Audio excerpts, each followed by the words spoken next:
Hello, welcome again to FAIRtax Power Radio. I'm Bob Paxton. Bob Scarborough. And in the middle, Steve Hayes, and we are the FAIRtax Guys. FAIRtax Guys. That's hard to do on this virtual meeting, like to get everybody together on the same page like that. But Steve, it's always an honor and a pleasure to have you with us. For those who may not know, if you've been living under a rock, Steve is the president of the national organization Americans for Fair Taxation, who has been going for the fair tax since the mid-90s. And you've been working on replacing the income tax even before then. Yes, sir. So, yep.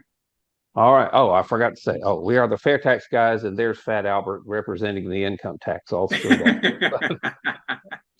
we must show him in contrast. Yes, absolutely. Well, I'll tell you what. We've got some actually pretty exciting news to break right here to begin with. That the FAIRtax Guys have been invited up to the North Carolina Republican Party convention, which by the time this streams will have already happened. But hopefully we can get some interviews with some people up there, and it's kind of right in Scarborough's backyard. Yeah, it's 25 minutes from the studio downtown. Yeah. Well, that's wonderful, Bob. So we will hopefully can get some interviews together, and all of the major presidential candidates are going to be there. I'm not sure that they will come out to where we're going to be, or if we'll have access to them. I kind of rather doubt it. But I mean, it wouldn't hurt to try. So. Well, we can certainly try. The problem is like the lady that was a media that I was just being interviewed by told me that the media has very restricted access. Mm-hmm. Well, yeah, being that we are an independent podcast and not actually legitimate media to say, we probably won't have any access at all, but it'll still be fun. Hopefully folks will walk by and maybe if we're lucky, we can get a candidate or two to sign the Fair Tax Pledge. I think there's a real good chance of that. You know, we've got a young man who's been working very hard to put this on named Jeff Minch, and Jeff has done an incredible job of lining up meetings.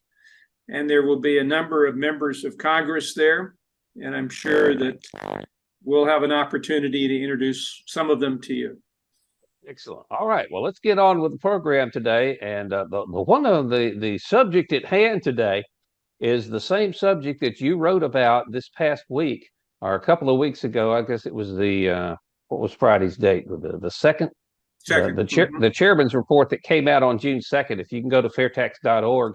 And check that out. It's a good one.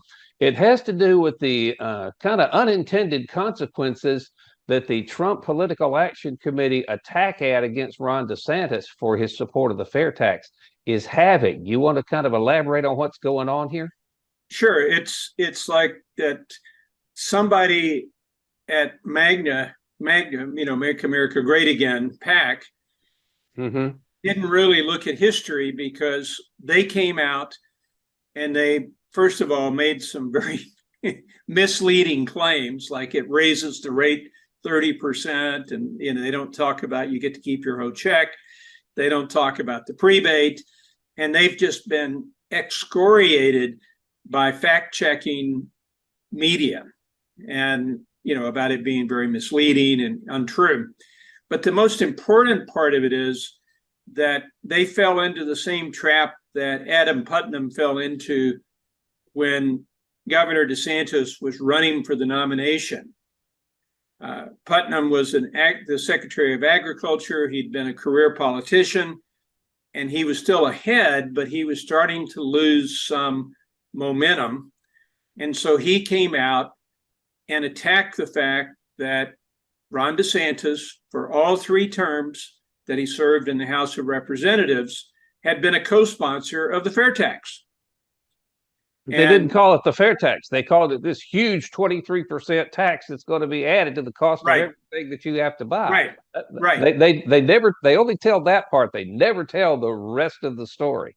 They don't want to give any credit at all if they can avoid it, but here they walked into it. So Putnam found out to his chagrin that it cost him a lot of votes. I know when he was in the debate, he brought it up and got booed. And basically DeSantis won going away. Well, what happened in this case is DeSantis took the attack, and rather than try to be, weasel around or try to do something, oh, well, I'm not sure I like the fair tax. No. He said, I'm for a tax that gets rid of the corrupt IRS. And he absolutely threw it back in Trump's face, but also in the face of all the other candidates, both Republican and Democrat, by the way, who are going to have to ask, are you in favor of keeping the IRS? And if you are, that's the only way you're going to have an income tax. So DeSantis very cleverly didn't say, I support this tax or that tax. He just said, I want to get rid of the corrupt IRS.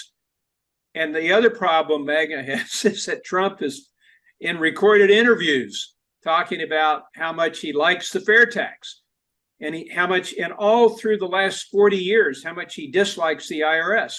So he's really put himself, not he, but whoever was doing the attack ad has put Trump in a problem. And you've heard nothing out of Trump about this because they're still trying to figure out a way to message this so it doesn't totally blow up in their face. But it's been great for the fair tax because ultimately there's no way to collect an income tax without the IRS. Correct. And I think too that, DeSantis has already been on the record for the fair tax. Yes, he has.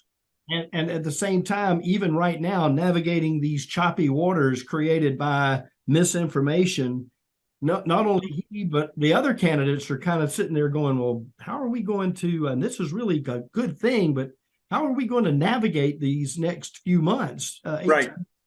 to make through? Yeah. Do we come out further ahead by endorsing it or by saying that we would consider it? I don't know.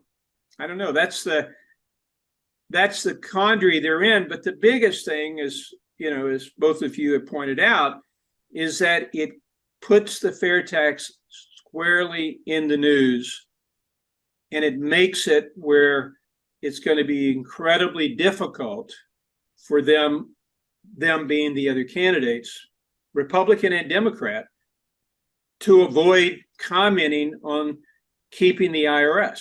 We know that the Peterson study showed that those 87,000 new agents, that they really project that they're going to reduce over 10 years the $10 trillion amount of evasion by $100 billion. It sounds like a big number, but it's a drop in the bucket compared to the overall problem. People don't understand that. But look at all of the grief that people like Bob Scarborough, Bob Paxton, Steve Hayes, and all of your viewers are going to have to go through with all of these new agents, many of whom had to look up how to spell tax before they got hired because they don't have any economic background. They're going to be going out and they're going to be asking Bob Scarborough, well, how is it that you wrote off that as a business expense? And Bob's going to say, because it is, and here's why, and here's the reason. And they're going to say, we don't agree with that. We're going to disallow it. And Scarborough's going to call me and said, Steve, you used to do a lot of tax work. They're trying to assess me for $800 that I don't owe. What should I do? Pay it. And I'm going to tell Bob exactly that. Pay it. Why? Because you can't afford the time and money to fight it. So you're going to have, it'll cost you a lot more than $800. It costs you a lot more than $800 to fight it. Yeah. Yeah. And even then, you're probably going to compromise it just to get rid of it.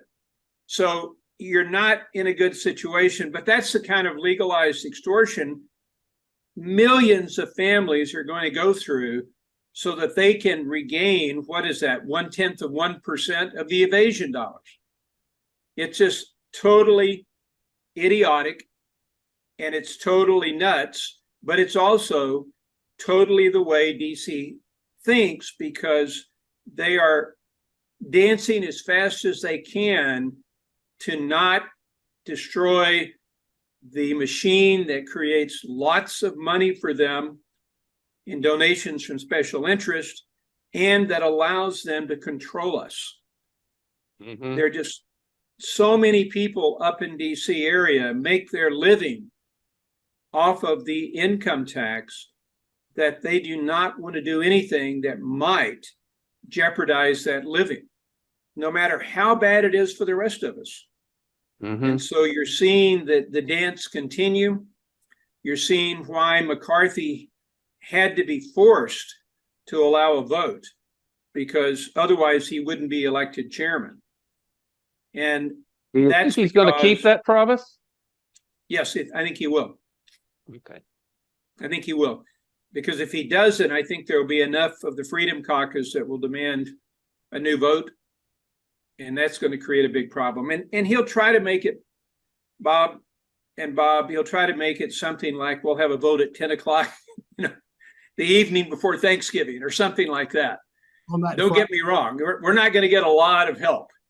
But the mere fact that there's going to be a vote gives us the opportunity to do as the Governor DeSantis did, say, if you don't support the fair tax, you support the IRS. Yeah, those are the only two choices you got at this moment. Those are the two choices. If you don't like the fair tax, tell us what you don't like about it, and let's see how we fix it. But don't just say, oh, I don't like it because it's regressive. Well, clearly, it's not regressive. Clearly, it's much more progressive than the present system for people making lower incomes. It becomes a problem, though, for the people that donate most of the money to these guys, because they're suddenly going to have to start paying tax, where like Trump, they didn't pay any tax on all that income. He would have had to pay a lot of tax had there been a fair tax in place. Jeff Bezos would have paid a lot of tax if there had been a fair tax in place. And one load of fuel for his 757, and Trump would have paid more tax in the fair tax than he would under the income tax.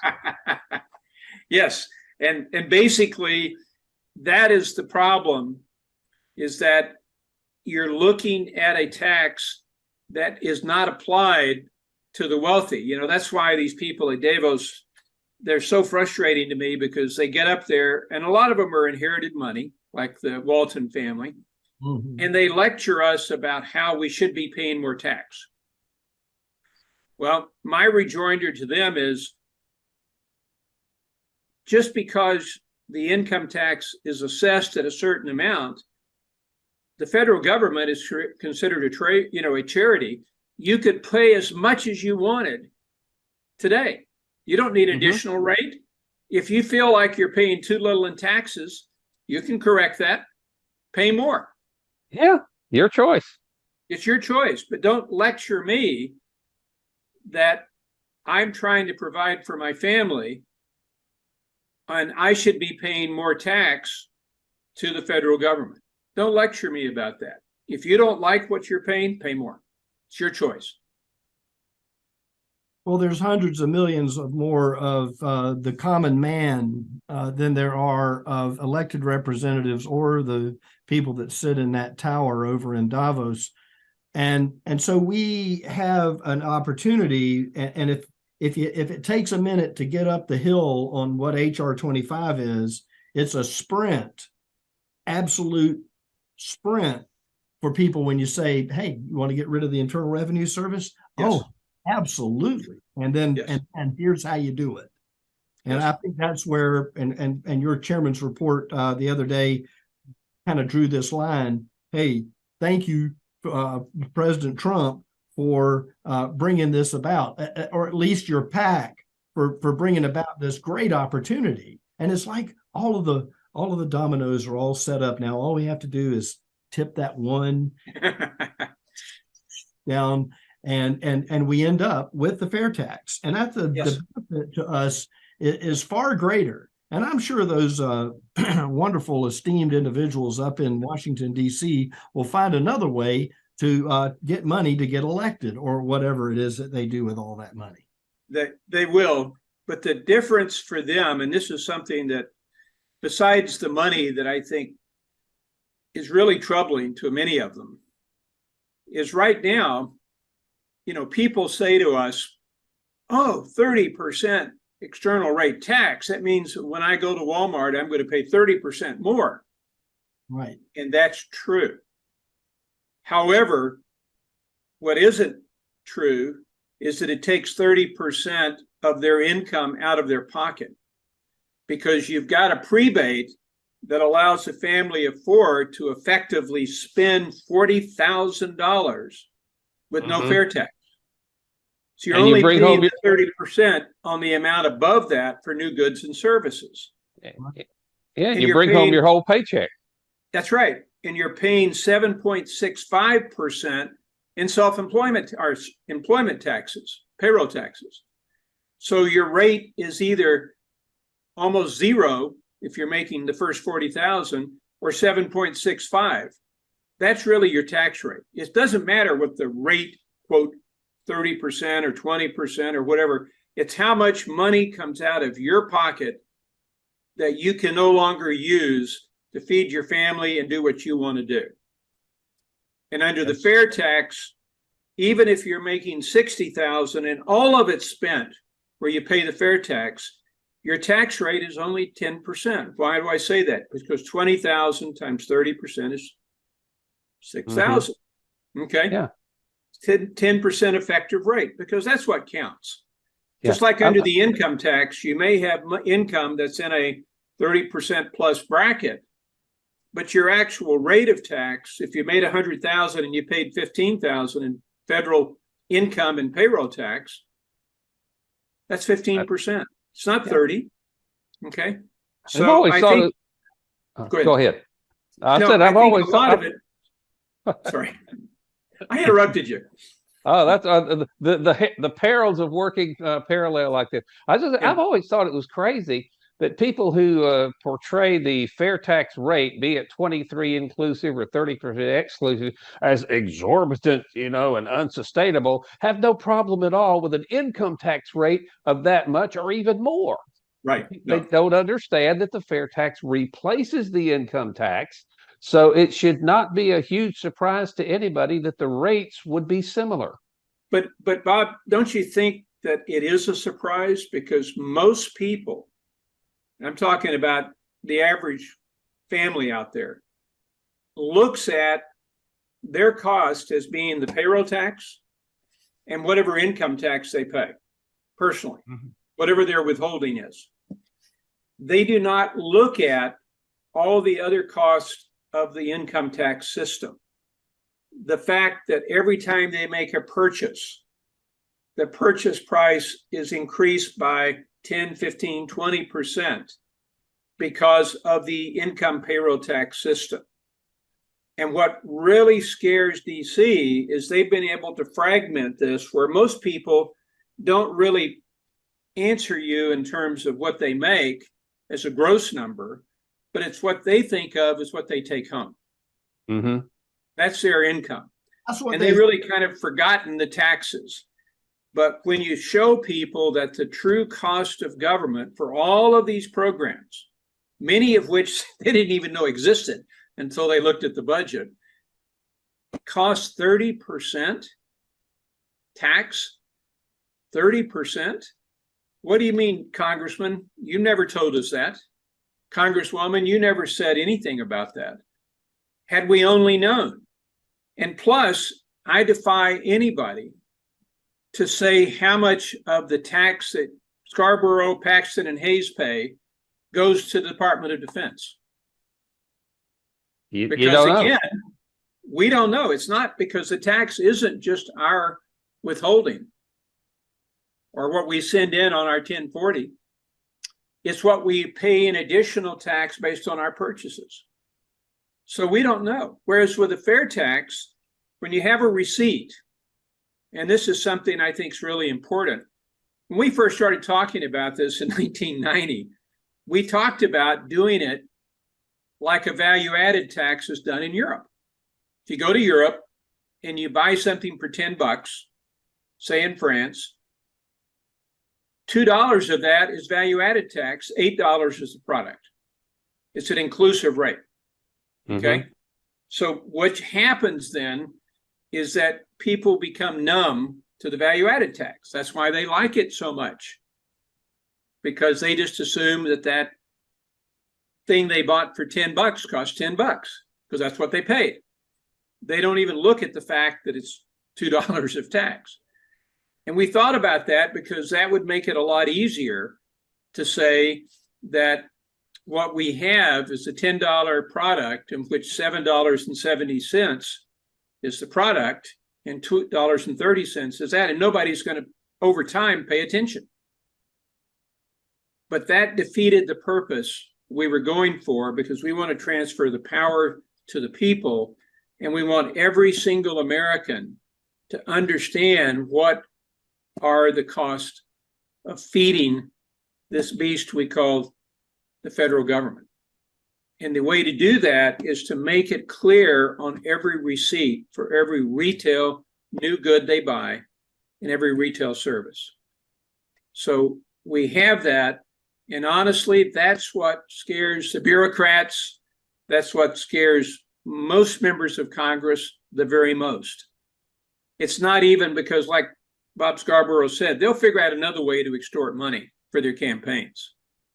They'll sell favors another way. But what bothers them the most is what people are going to say when they find out how they've been taken for so many years and what the real cost is. Because then Bob Scarborough can say, wait a minute, you want to pay $10 million or $100 million to study a chimpanzee? Well, if you didn't do that, it would reduce the rate by this tiny amount, but a number of times like that, and it comes down a point or 2 points or 3 points. But he can do that on a napkin and his phone calculator. He doesn't need a huge computer. All of us can do it. And that's what scares them to death, is it empowers the American people to actually have a judgment on what's going on in DC. And what was the old adage many years ago? I remember, I think my grandfather was the first person I heard saying it. Watch your pennies and your dollars will take care of themselves. Absolutely.